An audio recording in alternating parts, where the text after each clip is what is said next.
حکمرانی کہتے ہیں. سب انسان جس معاشرے میں قانون کے سامنے ایک برابر ہوتے ہیں وہ قومیں اوپر چلی جاتی ہیں. میرے نبی صلی اللہ علیہ وسلم نے تقریباً 1500 سال پہلے کہا کہ جو قوم میں طاقتور جب جرم کرتا ہے اس کو نہیں پکڑتی اور صرف کمزور کو پکڑتی ہیں وہ تباہ ہو جاتی ہے.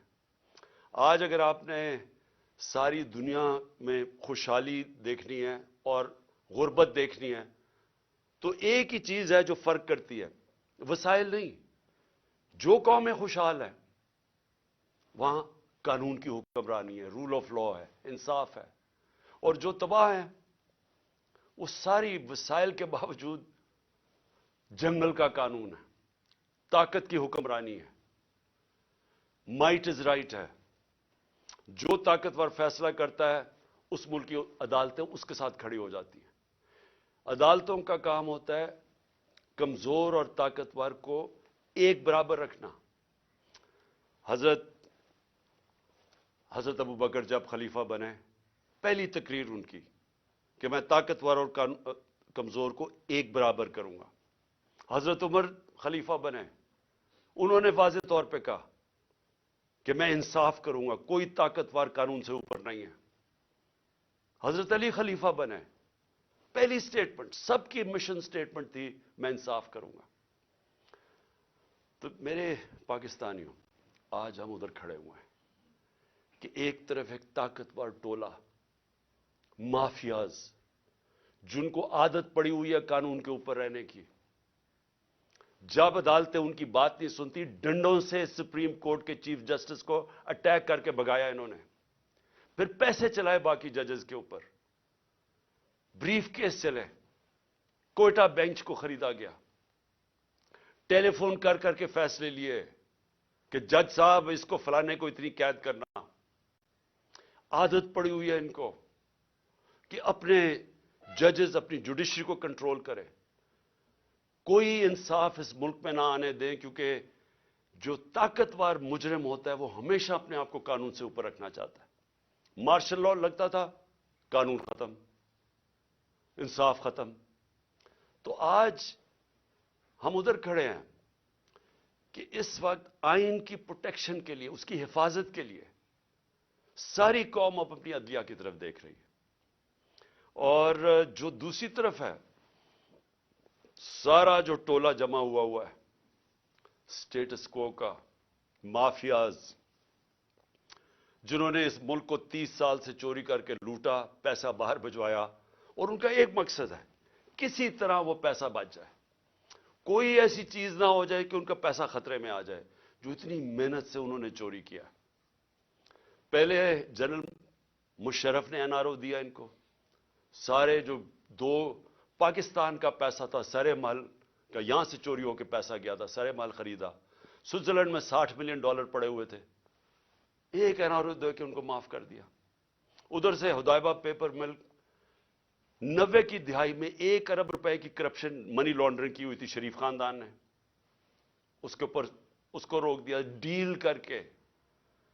کوئی جنرل مشرف یا کسی جنرل کو اختیار ہی نہیں دیا ہوا، کوئی آئین اختیار نہیں دیتا کہ آپ قوم کا پیسہ، کرپشن قوم کا پیسہ ہوتا ہے. گھر میں چوری ہوتی ہے تو میرا پیسہ ہے میں معاف کر دوں، لیکن قوم کی چوری کا پیسہ کوئی معاف نہیں کر سکتا. لیکن یہاں ہوا، وہی صاحب اقتدار، وہی مافیاز قانون کے اوپر آ گئے. اور میرے سارے 3 سال لگے رہے کہ جی ہمیں این آر او دو، جب وہ بلیک میل کر رہے ہیں کہ جی این آر او دو، اور بدقسمتی سے ان کو این آر او ملا. جنرل باجوہ نے ان کو این آر او دیا، اور اب ان کو مشکل پڑی ہوئی ہے کہ کسی نہ کسی طرح اس این آر او کو اب بچایا جائے. اور ان کو خطرہ صرف ایک آدمی سے ہے اور اس کی پارٹی سے، عمران خان اور تحریک انصاف سے. ساری کوششیں ہو رہی ہیں کہ کسی طرح عمران خان اقتدار پہ نہ آ جائے، اور اگر وہ آ گیا تو ان کا این آر او خطرے میں آ جائے گا. اپنی ذات کو بچانے کے لیے ملک کو تباہی کی طرف لے کے جا رہے ہیں، صرف اور صرف ذاتی مفادات کے لیے. یہ جو سارا ٹولہ کھڑا ہوا ہے اور ان کے پیچھے جو لوگ ہیں وہ صرف ذات کے لیے اس ملک کو آج ادھر لا کے انہوں نے کھڑا کر دیا. اور وہ میں بتاؤں گا کہ ہم کھڑے کدھر ہیں آج. مجھے افسوس سے کہنا پڑتا ہے کہ ہمیں پتا تھا یہ ہونا ہے. یہ ساروں کو نظر آ رہا تھا کہ یہ آئیں گے, ان کا کوئی مقصد پاکستان کی بہتری نہیں ہے. نہیں تو 30 سال ان دونوں خاندانوں نے باریاں لی ہیں, پاکستان تو بنگلہ دیش کے بھی پیچھے چلا گیا. تو اب انہوں نے کیسے ٹھیک کرنا تھا؟ تو سب کو پتا تھا یہ کیوں آ رہے ہیں, اور ان کو اوپر جب مسلط کیا گیا, اور اس کے اوپر میں بعد میں آتا ہوں.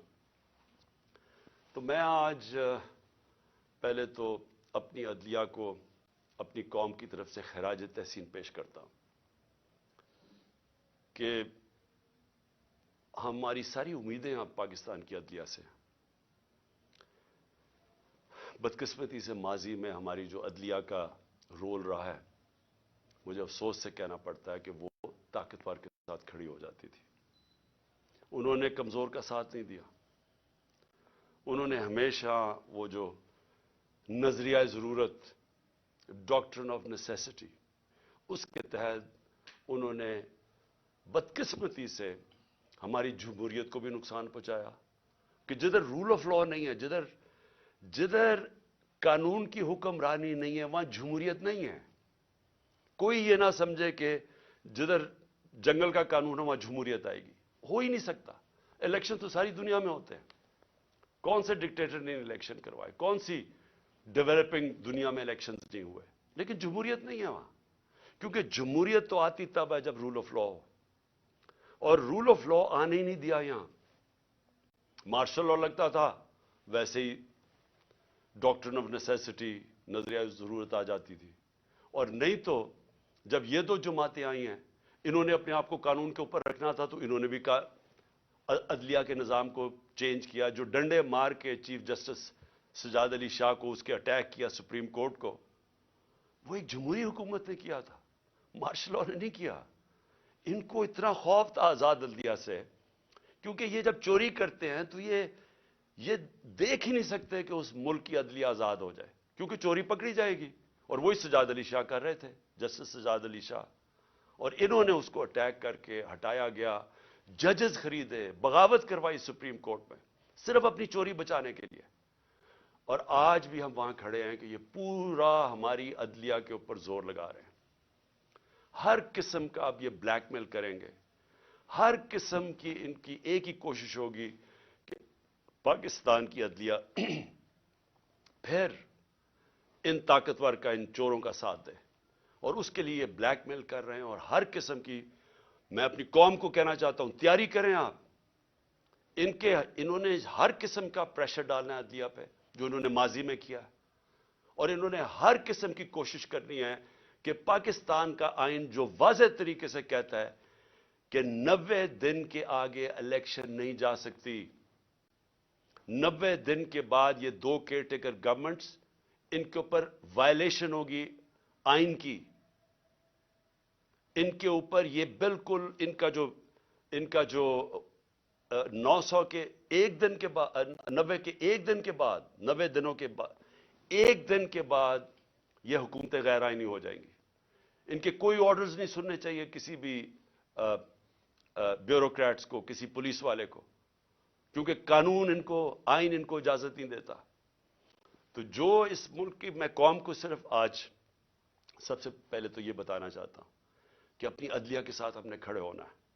ان کو ہماری ضرورت پڑے گی, کیونکہ ابھی سے ہی ان کے خلاف سٹیٹمنٹس آنی شروع ہو گئی ہیں. ان کو پریشر ڈالنے کی کوشش کی گئی ہے. جبکہ آئین واضح ہے, اس کے باوجود یہ کہنا یہ کوشش کر رہے ہیں. اور یہ جو دو مافیا فیملیز اس ملک پر مسلط ہوئی ہیں, یہ سارا وقت ان کا یہ نہیں کہتی, ان کو شرم بھی نہیں آتی یہ کہتے ہوئے, یہ اصل میں یہ کہتے ہیں کہ ہم قانون سے اوپر ہیں. نواز شریف کہتے ہیں میرے سے بڑا ظلم ہوا ہے, مجھے نکالا گیا. 1.5 سال اس کے اوپر تفتیش کی گئی سپریم کورٹ, اس کے بعد جے آئی ٹی, اس کے بعد ثابت ہوا اس کی کرپشن کا کہ 4 لندن میں بڑے بڑے فلیٹ جو پینما کے انکشاف میں سامنے آئے تھے, جو کسی ہم نے نہیں نکالے. انٹرنیشنلی ان کو اللہ کی پکڑ تھی, ان کے فلیٹ سامنے آ گئے جو ہمیشہ کہتے تھے ہمارے نہیں, ماننے پڑے ہمارے ہیں. اور عدالت میں بتا ہی نہیں سکے کہ پیسہ کدھر سے آیا. تو اس کے بعد جب عدالت نے ان کے خلاف فیصلہ کیا تو یہ نہیں کہ ابھی تک ثابت نہیں کر سکے کہ کدھر سے منی ٹریل گئی اس ملک سے پیسہ یہ فلیٹ خریدنے کو. ایک ڈاکیومنٹ نہیں دے سکے ثابت کرنے کے لیے. لیکن وہ کہہ یہ رہے ہیں کہ جرت کیسے پڑ گئی کسی کے ہمارے اوپر کیس کرنے کی, عدالتوں کو کیسے جرت پڑ گئی ہمارے خلاف فیصلہ کرنے کی. یہ اصل میں یہ کہہ رہے ہیں اور ابھی بھی یہ کوششیں کریں گے کیونکہ الیکشن سے یہ ڈرے ہوئے ہیں, عوام سے ڈرتے ہیں. پہلے کہتے جی ووٹ کو عزت دو, بڑی کیمپین کی ووٹ کو عزت کو. ہم جب پاور میں تھے الیکشنز کرواؤ, 3.5 سال میں سنتا رہا جی الیکشنز کرواؤ. اور اب الیکشن سے بھاگ رہے ہیں کیونکہ یہ تب الیکشنز کروائیں گے. سب سے پہلے عمران خان کو ڈسکوالیفائی کرو, عمران خان کو جیل میں ڈالو. یہ نواز شریف کی شرائط ہیں. اس کو وہ لیول پلینگ فیلڈ کہتا ہے. خود پکڑا گیا ہے اربوں روپے کے وہاں پراپرٹیز میں بیٹھا ہوا ہے, ثابت نہیں کر سکتا. عدالتوں سے جیل سے باہر بھاگا ہوا ہے جھوٹ کے اوپر. یہ شہباز شریف نے جعلی ایفیڈیوٹ دیا ہوا ہے لاہور ہائی کورٹ کو, کوئی شرم نہیں ہے اس کی. لیکن عمران خان کو جیل میں ڈالو, ڈسکوالیفائی کرو. تحریک انصاف کے لوگوں کو پکڑ دھکڑ کرو. شرمناک رول ہے اس ملک کی الیکشن کمیشن کا. میں نے کبھی اس طرح کی بے شرم الیکشن کمیشن نہیں دیکھی. ہر فیصلہ کرتی ہے یہ نواز شریف سے حکم لے کے, ہر فیصلہ کرتی ہے ہینڈلر جو پیچھے کہتے ہیں. 2 جو کیئر ٹیکر گورنمنٹس بنائی ہیں انہوں نے, ہم نے اتنے نام بھی ویسے دیے جو کہ غیر جانبدار تھے. انہوں نے جان کے ان لوگوں کو اوپر بٹھایا ہے جو یہ لاہور کا چیف منسٹر بنایا ہے. اس کو بالکل جو سب سے بڑا دشمن تھا تحریک انصاف کا اس کو اوپر بٹھا دیا. جیسے آفیسرز پوائنٹ کر رہے ہیں جو یہ جو پولیس والوں کو رکھا گیا جنہوں نے ہمارے پہ تشدد کیا, ان سب کو اوپر بٹھا دیا. تو ہمارے اوپر کیسز کرو, پارٹی کو توڑو. جب یہ سمجھیں گے کہ یہ بالکل گراؤنڈ تیار ہو گئی ہے ان کے لیے, تب یہ چاہتے ہیں الیکشن کرواؤ. اس لیے بھاگ رہے ہیں الیکشن سے. اور میں ویسے ان کو کہتا ہوں کہ جتنی بھی دیر آپ کر لیں رزلٹ وہی نکلنا ہے, جتنی دھاندلی کر لیں رزلٹ وہی نکلنا ہے. لیکن ملک تباہ ہو رہا ہے. ہماری ساری کوشش یہ تھی کہ الیکشنز ابھی اس لیے ہم کروانا چاہتے تھے کہ الیکشن ایک ہی طریقہ ہے اس دلدل میں جو ملک پھنسا دیا اس سے نکلنے کا, اور تو دوسرا راستہ ہی کوئی نہیں ہے. تو ہم اپنے ملک کے لیے اپنی 2 گورنمنٹس ڈیزالو کرتے ہیں اپنے ملک کی خاطر کہ کسی طرح ہم جو یہ ادھر پہنچا دیا انہوں نے پاکستان کو کہ اس ملک کی 75 سالہ تاریخ کے اندر کبھی ملک کے یہ حالات نہیں تھے جو آج ہیں. کسی سے پوچھے یا چھوڑیں کہ میں عمران خان کیا کہہ رہا ہے, میں چاہتا ہوں کہ کسی اکانومسٹ سے پوچھ لیں, کوئی غیر جانبدار لوگ ایکسپرٹس ہوں پالیٹکس کے, اکنامکس کے, ان سے تو پوچھے کہ کبھی پاکستان کے یہ حالات تھے. اور کوئی آگے روشنی بھی نہیں نظر آ رہی. جتنی دیر یہ بیٹھے رہیں گے یہ اور ہم ڈوبتے جا رہے ہیں. میرے پاس اعداد و شمار ہیں, میں یہ پھر سے اپنی قوم کو بتانا چاہتا ہوں کہ یہ جو حالات آج ہیں کیسے اس ملک کا تنخواہ دار طبقہ اب گزارا کرے گا. اور ابھی شروعات ہیں, ابھی جو IMF کے ساتھ انہوں نے طے کیے کنڈیشنز, اس کے بعد جو اب لہر آنے لگی ہے مہنگائی کی, کیسے, میں تو ابھی بتاؤں گا جو آج حالات ہیں, ابھی مزید جو آگے ہوں گے وہ کیسے وہ برداشت کریں گے وہ لوگ. تو میں سب سے پہلے دوسری بات جو آج میں کرنا چاہتا تھا, ہمارے پرانے آرمی چیف انہوں نے ایک صحافی کو ایک انٹرویو دیا اور اس نے پھر کالم بھی لکھی. اس میں اس نے 2-3 چیزیں ایسے کہیں تو میں صرف ان کے اوپر بات کرنا چاہتا ہوں کہ اگر ہمارے ملک نے اب اس دلدل سے نکلنا ہے تو پاکستان کو ایسے ہمیں چلانا پڑے گا جو اب تک ہم نہیں چلا پا رہے. اور اس کے لیے سب سے پہلی چیز ہوگی رول آف لا. جب تک ہم سب کو قانون کے نیچے نہیں رکھتے, جب تک آئین کے دائرے میں رہ کے ادارے اور لوگ کام نہیں کرتے, اس سے اب ہم نہیں نکل سکتے. میں پھر سے کہہ رہا ہوں, ایک ہے نعمتوں کا راستہ, وہ بالکل مختلف ہے. ایک ہے تباہی کا راستہ, اس طرف ہم نکلے ہوئے ہیں. تو یہ جو آرمی چیف نے، ایکس آرمی چیف نے باتیں کی. سب سے پہلے تو مجھے حیرت ہوئی کہ اس نے کہا جی عمران خان ملک کو تباہی کی طرف لے کے جا رہا تھا. میں نے عمران خان سے ملک کو بچانا تھا تو تسلیم کر لیا کہ اس نے فیصلہ کیا تھا گورنمنٹ گرانے کا، جو میں اور ساری قوم کو ویسے ہی پتہ ہے. لوگوں کو تو اب سوشل میڈیا کا زمانہ ہے. وہ آخری رات جس دن میں نے کہا تھا کہ کوئی رہ تو نہیں گیا، تو اس دن رات کو تو سب قوم کو پتہ چل گیا تھا کہ کون تھا پیچھے اس کے. وہ ارشد شریف شہید نے بڑی زبردست بات کی، وہ کون تھا تو سب کو پتا تھا وہ کون تھا. لیکن یہ نہیں میں سوچ رہا تھا کہ وہ تسلیم ہی کر جائے گا کہ وہ میں تھا. اور اس نے کہا کہ بڑے برے حالات تھے پاکستان کے اور تباہی کی طرف جا رہا تھا. تو پہلے تو اس نے اکانومی کی طرف کہا، پھر اس نے فورن پالیسی کی طرف کہا کہ امریکہ بڑا ناراض تھا، امریکہ خوش نہیں تھا عمران خان سے، اور فورن پالیسی کا بھی وہ ایکسپرٹ تھا. پھر اس نے سیاست کی بھی کوئی باتیں کی، بڑا لمبی بات چیت کی. پھر وہ شوکت ترین کے اوپر کہہ دیا کہ اس نے اکانومی تباہ کر دی.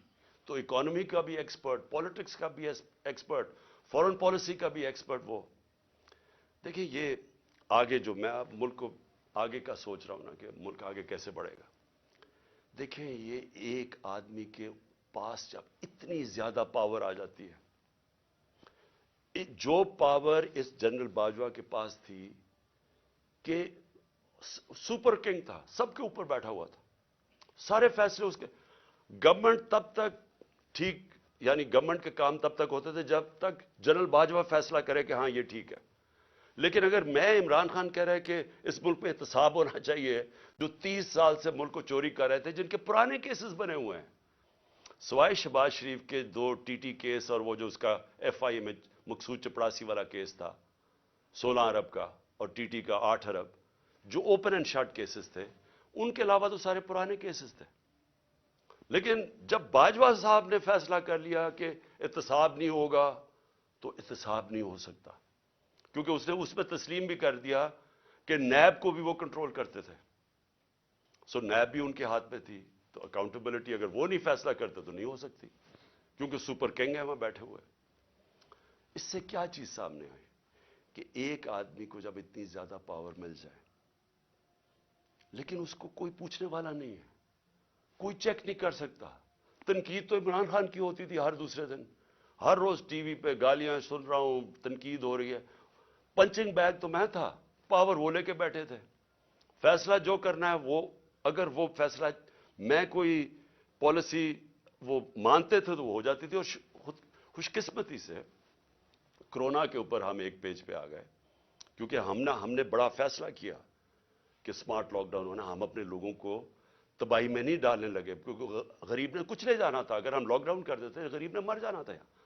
تو ہم نے بڑا فیصلہ کیا تھا، تو اس میں انہوں نے سپورٹ کی، تو وہ تو ٹھیک چلتا گیا، بلکہ بڑا اچھا کام ہوا. اور بھی کام تھے. میں بار بار کہتا ہوں کہ بڑا ایشو بن سکتا ہے پولیو کا پاکستان میں. اس کے اندر بارڈر ایریاز میں بہت مدد کی انہوں نے. پھر ٹڈی کا آ گیا تھا، وہ جو لوکسٹ کا تھا، مدد کی اس میں. لیکن جدھر فیصلہ کیا کہ احتساب نہیں ہونا، اور ان کے فیورٹ شہباز شریف تھا، آپ شہباز شریف کو کچھ نہیں کر سکتے تھے. اس کا جج کبھی آ جاتا تھا، ہم بھی حیران کہ کبھی آج جج بینچ ٹوٹ گیا تو پر کچھ ہو گیا ہے، پھر شہباز کی کمر ٹھیک نہیں ہے. اوپن اینڈ شٹ کیس ہم نہیں پکڑ سکے، اور اس کو فیصلہ کیا ہوا تھا کہ پرائم منسٹر بنانا ہے، اور فیصلہ کافی پہلے کا ہو گیا تھا. کہنے کا میرا مقصد یہ ہے کہ آج جدھر پاکستان کھڑا ہے، ذمہ دار تو وہ آدمی ہے جس نے یہ فیصلہ کیا کہ اب گورنمنٹ گرانی ہے، کہ عمران بڑا خطرناک ہے. لیکن قوم آج سارا اس فیصلے کی، قوم جو تباہی ہوئی ہے ملک کے اندر، اب قوم اس کا بوجھ برداشت کر سکتی ہے. تو کوئی پوچھنے والا نہیں ہے، کوئی انکوائری نہیں ہوگی کہ اس نے کس طرح فیصلہ کیا. ہر دنیا کے اندر جب بھی کوئی ذمہ داری لیتا ہے، اسی کے پاس اتھارٹی ہوتی ہے، اور اسی سے پوچھا جاتا ہے، وہ آنسربل ہوتا ہے. لیکن یہ آدمی آنسربل ہی نہیں کسی کا، جو مرضی. فیصلہ ٹھیک ہو گیا تو کریڈٹ لے لیا، میں نے یہ کر دیا. جب غلط ہوا تو ذمہ دار عمران خان تھا. اور آج کون ذمہ دار ہے؟ میرا سوال یہ ہے کہ چلتی ہوئی اکانومی کو جو آج اس نے یہاں پہنچایا ہے, اس کا کون ذمہ دار ہے؟ یہ کہتے ہیں نا جی کہ بڑے برے حالات تھے. میں آپ کو آئی ایم ایف فروری 2022 میں, آج سے 1 سال پہلے, پاکستان کی اکانومی کے اوپر وہ کامنٹ کرتے ہیں, سمری بناتے ہیں, ایگزیکٹو سمری. وہ کیا کہتا ہے؟ 4 چیزیں کہتا ہے پاکستان کی. 1 سال پہلے, ہماری حکومت گرانے سے 1.5 مہینہ پہلے, وہ کہتا ہے کہ پاکستان کی اکانومی واز گروئنگ فاسٹ, تیزی سے ہماری دولت میں اضافہ ہو رہا تھا. سسٹینیبل, کہ یہ سسٹین کر سکتی تھی, یعنی یہ ایک ون آف نہیں ہے, یہ کوئی تکا نہیں لگا, یہ سسٹین کرنی تھی, یعنی اسی طرح چلتے رہنا تھا. اور اس میں وہ کیا کہتا ہے, یہ بھی ذرا سنیں. وہ کہتا ہے کہ 7 سالوں کے اندر پاکستان کی جو مڈل کلاس میں اضافہ ہوگا, یعنی جو مڈل کلاس, جو جن کے حالات بہتر ہوں گے, وہ 6 کروڑ لوگ اوپر جائیں گے, مڈل کلاس بنیں گے پاکستان کی. آئی ایم ایف کہہ رہا ہے. پھر کہتا ہے انکلوسو. انکلوسو کا کیا مطلب ہے؟ کہ صرف امیر امیر نہیں ہو رہا, انہوں نے کہا کہ سارا آبادی اس کے اندر شامل تھی. غریبوں کے لیے ہیلتھ کارڈ, لانسٹ جو کہ دنیا کی لیڈنگ میڈیکل جرنل ہے, جو کہ ساری دنیا کے ٹاپ ڈاکٹرز وہ جرنل پڑھتے ہیں, جس کو لانسٹ کہتے ہیں. لانسٹ پاکستان کے ہیلتھ کارڈ کی تعریف کر رہا تھا, اور وہ تعریف اس لیے کر رہا تھا کہ پہلے تو یہ نچلے طبقے کو پہلی دفعہ ایک انشورنس ملی کہ غریب گھرانہ کسی بھی ہسپتال میں جا کے اپنا 10 لاکھ تک علاج کروا سکتا تھا. یہ انہوں نے, لانسٹ لکھتا ہے کہ ہمارے سے بہت امیر ترین ملکوں کے پاس بھی یونیورسل ہیلتھ کوریج نہیں تھی جو پاکستان میں تھی. اور اس کا جو دوسرا کیا پہلو تھا کہ ہمارے جو پرائیویٹ سیکٹر ہے, جو دیہاتوں میں نہیں جاتا, جو ہمارے گورنمنٹ ہاسپٹلز ہیں وہاں دیہاتوں میں ڈسٹرکٹ ہاسپٹلز خالی پڑے ہوتے ہیں, ڈاکٹرز نہیں جاتے, نرسز نہیں جاتے, وہاں سارے بیچارے ادھر سے اٹھ کے لوگ آ جاتے ہیں ڈویژنل ہیڈ کوارٹرز یا بڑے شہروں میں. تو پہلی دفعہ پرائیویٹ سیکٹر دیہاتوں میں جا رہا تھا. انہوں نے چھوٹے چھوٹے ہاسپٹلز بنانے شروع کر دیے ہیلتھ کارڈ کی وجہ سے. تو ایک ہیلتھ کوریج کا نیٹ ورک بن رہا تھا پاکستان میں, جو کہ انہوں نے آ کے ختم کیا. اور کیوں کیا؟ کیونکہ وہ مریم کی وہ آڈیو لیکس, اس میں وہ کہتی ہے کہ عمران خان کو فائدہ نہ ہو جائے, اپنے تو کھانسی بھی ہو اور وہ زکام بھی ہو تو باہر چلے جاتے ہیں سارا ٹبر علاج کروانے کے لیے. تھوڑی سی چیز ہو پتہ چلتا ہے جی اب پھر لندن پہنچ گئے علاج کروانے کے لیے. اور کوئی ایسا دو دنیا میں صرف ملک ہیں جو کہ مریم بی بی کا صرف علاج ہو سکتا تھا, وہاں اور کوئی دنیا میں ہو ہی نہیں سکتا تھا. لیکن عام آدمی کا کبھی سوچا کہ غریب گھرانے کے اندر جب ایک بیماری آ جاتی ہے تو پتہ ہے کہ ان کے اوپر کیا گزرتی ہے؟ سارا خاندان غربت کی لکیر کے نیچے چلا جاتا ہے. یہ ساری ریسرچ شو کرتی ہے کہ ایک بڑی بیماری وہ لوگ جو غربت کی لکیر سے اوپر ہوتے ہیں, ایک بیماری ان کو نیچے لے جاتی ہے غربت کی لکیر سے. تو انہوں نے آ کے وہ ہیلتھ کارڈ ختم کیا جو کہ ہمارا, جب وہ کہتے ہیں نا سسٹین, جب انکلوسو کا مطلب ہوتا ہے کہ وہ ساری قوم کو لے کے, جب ملک میں دولت میں اضافہ ہو رہا ہے تو لوگوں کو بھی ساتھ ہم لے کے چل رہے تھے. پھر احساس پروگرام, دنیا نے ایکنالج کیا پاکستان کا احساس پروگرام جو نچلے طبقے کے لیے تھا. اور یہ سٹینفورڈ یونیورسٹی, امریکن یونیورسٹی کی ریسرچ ہے کہ پاکستان ایک فلاحی ریاست کی طرف جا رہا تھا احساس پروگرام کی وجہ سے. ورلڈ بینک سب نے تعریفیں کی پاکستان کے احساس پروگرام جو کہ انکلوسو ریسورس تھی. تو یہ آئی ایم ایف کہہ رہا ہے کہ پہلے تیزی سے بڑھ رہی ہے, پھر سسٹینیبل ہے, یعنی یہ چلتی جائے گی. اور انہوں نے کہا کہ 6 کروڑ لوگ اس میں آ جائیں گے مڈل کلاس میں اوپر. پھر وہ کہتا ہے انکلوسو ہے کہ وہ صرف ہم نے امیروں کا نہیں سوچا, نیچے سے بھی اٹھا رہے ہیں, جس میں کامیاب پاکستان بھی تھا, کامیاب جوان تھا نوکریاں دینے کے لیے, اور جاب رچ کہ ہم روزگار پیدا کر رہے ہیں, یعنی ہم نوکریاں دے رہے تھے, امپلائمنٹ بڑھ رہی تھی پاکستان میں. فیصل آباد جیسی جگہ میں جدھر ہم جب 2018 میں آئے تھے تو لوگ اپنی فیکٹریاں بیچ کے ان کو ہاؤسنگ اسٹیٹ بنا رہے تھے, وہاں فیکٹریاں بند ہو رہی تھی. ہمارے دور میں 2022 کے اندر ٹیکسٹائل سیکٹر کہہ رہا تھا کہ ہمارے پاس مزدور کم پڑ گئے، ہمیں باہر سے مزدور لانے پڑتے ہیں۔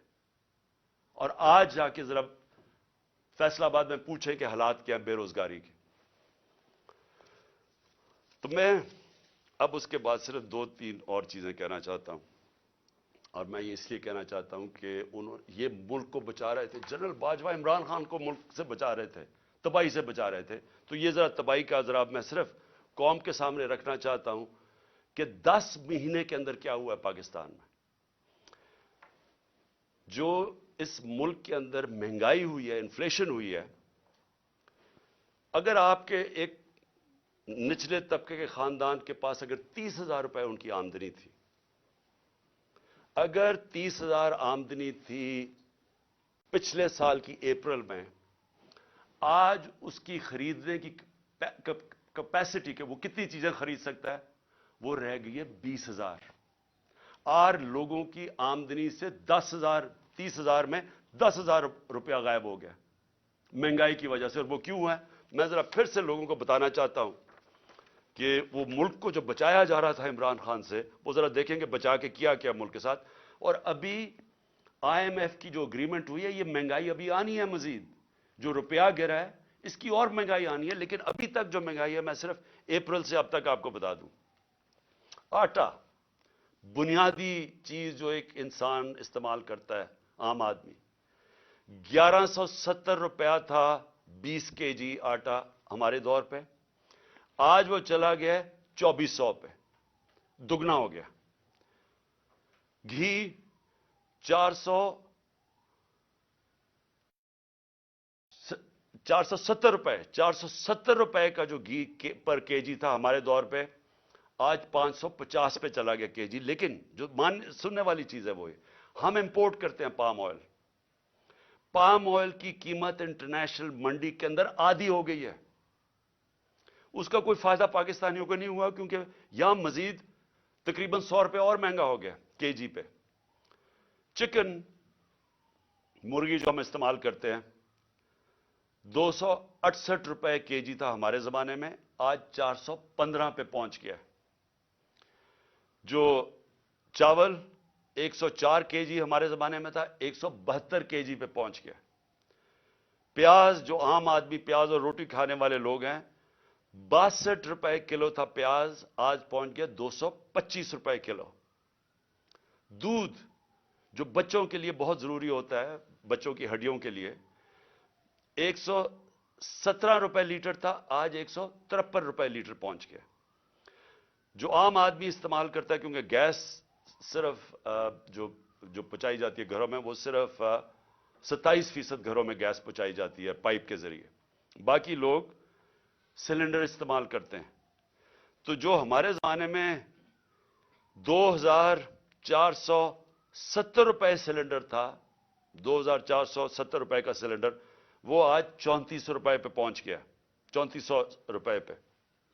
بجلی 16 روپے یونٹ ہمارے دور میں تھا، آج 36 روپے یونٹ پہ پہنچ گئی ہے۔ پٹرول 150 روپے کا تھا، آج 250 روپے پہ پہنچ گیا۔ ڈیزل 145 روپے کا تھا، 263 روپے پہ پہنچ گیا۔ ڈالر، اور جس کی وجہ سے بہت جو مہنگائی آ رہی ہے، 178 روپے ڈالر تھا ہمارے دور میں، آج 270 پہ پہنچ گیا، اور اس کا بھی ایفیکٹ آنے والا ہے۔ میں اس لیے بھی آج یہ اپنی قوم سے کہنا چاہتا ہوں کہ دیکھیں آگے جس طرح ملک چلے گا، بند کمروں میں ایک آدمی فیصلہ کرے گا تو یہی نتیجہ ہوگا۔ اس کے پاس اتنی پاور ہے کہ وہ عقل کل بن گیا، ہر چیز کا وہ ہر فن مولا بن گیا۔ فارن پالیسی تو وہ جانتا ہے، اکانومی وہ سمجھتا ہے، شوکت ترین کے اوپر وہ کامنٹ کر سکتا ہے کہ جی وہ شوکت ترین نے یہ کیا تو وہ کیا۔ آپ کو پتا کیا اکنامکس کا؟ اور آپ بتائیں نا کہ اب یہ جو اکانومی پہنچی ہے، اب اس کے کون ذمہ دار ہے؟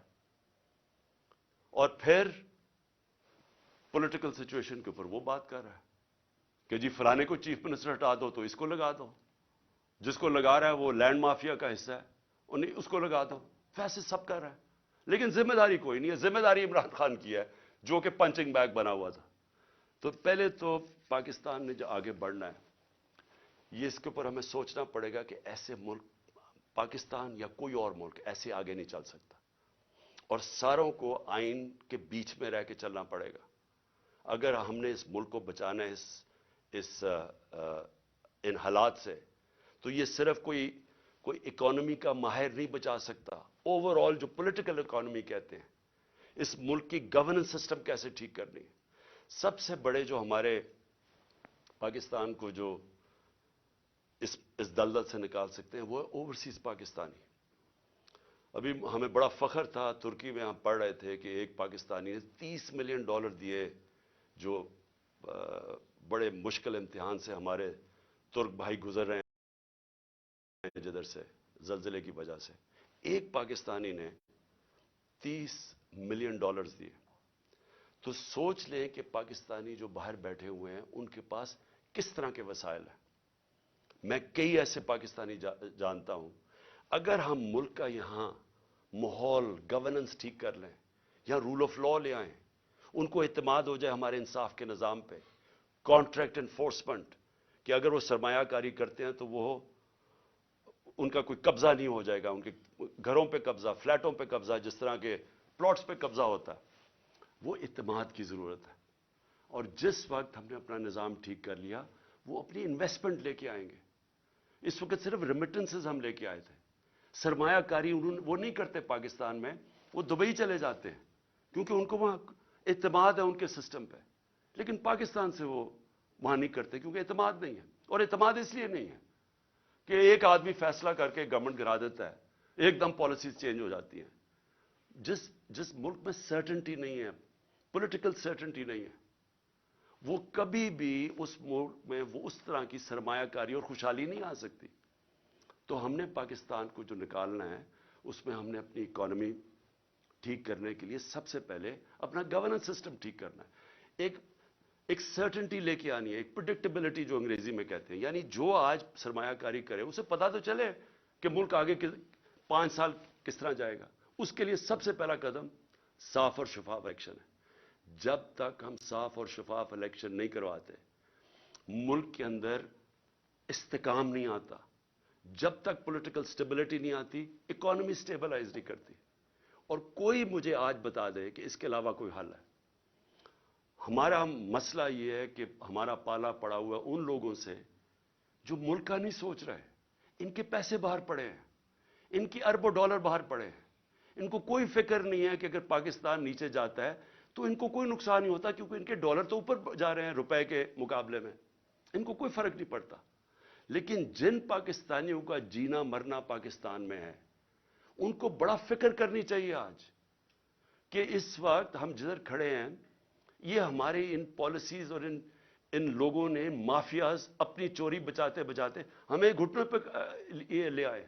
ہمارے پاس اب بارگننگ پاور ہی نہیں رہ گئی, ہمارے پاس وہ طاقت ہی نہیں رہ گئی کہ ہم کہیں کہ جی آئی ایم ایف کو کہیں یہ چیز ہم مانتے یہ نہیں مانتے. کیونکہ ہم تو بالکل ادھر پہنچ گئے ہیں کہ انہوں نے پہلے کہا جی ہم آئی ایم ایف کو یہ کر دیں گے, ہم ڈالر 200 سے نیچے لے آئیں گے روپیہ, اور آج کدھر پہنچ گئے ہیں. کیونکہ ان کے پاس کوئی روڈ میپ نہیں ہے. روڈ میپ ہے وہ شروع ہوگا صاف اور شفاف الیکشن سے, جس سے یہ لوگ بھاگ رہے ہیں, اور ان کے پیچھے جو لوگ بیٹھے ہیں وہ بھی اپنے مفادات کے لیے اس سے بچ رہے ہیں. قوم کو میں آج کہنا چاہتا ہوں کہ دیکھیں, یہ اصل میں حقیقی آزادی کی ہماری جدوجہد ہے. ہم اپنے ملک کو قانون, انصاف دے کے, فنڈامنٹل لوگوں کو رائٹس دے کے, رول آف لا کر کے آزاد کرنا چاہتے ہیں. وہ آزادی تو آتی ہے انصاف سے, اور وہ تب ہوگی جب ہم سب جدوجہد کے لیے تیار ہوں. میں نے جو جیل بھرو تحریک ہے اس کی میں پوری تیاری کر رہا ہوں, اور مجھے خوشی ہے کہ بڑے لوگ رجسٹر کر رہے ہیں اس میں. میری انتظار کریں, میں چند روزوں میں یہ اعلان کروں گا, کیونکہ ہم یہ سسٹم 2 طرح ہیں, توڑ پھوڑ کر دیں, سڑکوں پہ نکل جائیں, انتشار پھیلا دیں, ہم کر سکتے ہیں. سب سے زیادہ اسٹریٹ پاور ہمارے پاس ہے, لیکن ملک یہ برداشت نہیں کر سکتا. اس لیے یہ پرامن طریقے کا احتجاج ہے جیل بھرو تحریک. ہمیں جو سارا وقت ڈراتے رہتے ہیں جی آج اس کو پکڑ لیا, شوکت ترین کے وارنٹ نکل گئے, کبھی وہ عثمان ڈار کے پیچھے پڑ گئے, جو بولنے والا اس کے پیچھے پڑ گئے. صحافیوں کو ڈرا رہے ہیں, دھمکا رہے ہیں. لوگ یہاں سے باہر بھاگے ہوئے ہیں. معین پیرزادہ وہ باہر بھاگا ہوا ہے. وہ دوسرا ارشد شریف سے جو ہوا, جو ابھی بھی جو سٹریس ڈالتے ہیں کہ تھوڑی سی ادھر سے لائن کراس کر کے آپ یہ تنقید نہیں کر سکتے. یہ اگر تنقید ہوتی تو جنرل باجوہ یہ ظلم نہ کر سکتا پاکستان پہ. اس کے اوپر تنقید ہی نہیں الاؤڈ تھی. پنچنگ بیگ تو ہم بیٹھے ہوئے تھے, وہ جو مرضی کرتا, کوئی پوچھنے والا ہی نہیں تھا. اس لیے اس ملک کے لیے, حقیقی آزادی کے لیے ہم سب کو جدوجہد کے لیے اب تیار رہنا پڑے گا. میں آج سارے اپنے پاکستانیوں کو آخر میں کہہ رہا ہوں, جو نوجوان یہ سوچ رہے ہیں ملک چھوڑ کے جانے کا, آپ سب کو کہہ رہا ہوں, دیکھیں بھاگنے کی کوئی جگہ نہیں ہے. جو قومیں جب تک اپنی آزادی کے لیے نہیں لڑتی, جدوجہد نہیں کرتی, کوئی ان کو آزادی نہیں دیتا. زنجیریں گرتی نہیں ہیں, توڑنی پڑتی ہیں. ہم سب کو تیاری کرنی چاہیے. اور میں پھر سے اپنے ساری پارٹی کو, پاکستانیوں کو کہنا چاہتا ہوں, تیاری کریں جیل بھرو تحریک کی. انشاءاللہ میں چند دنوں میں اس کی اناؤنسمنٹ کروں گا. پاکستان زندہ باد.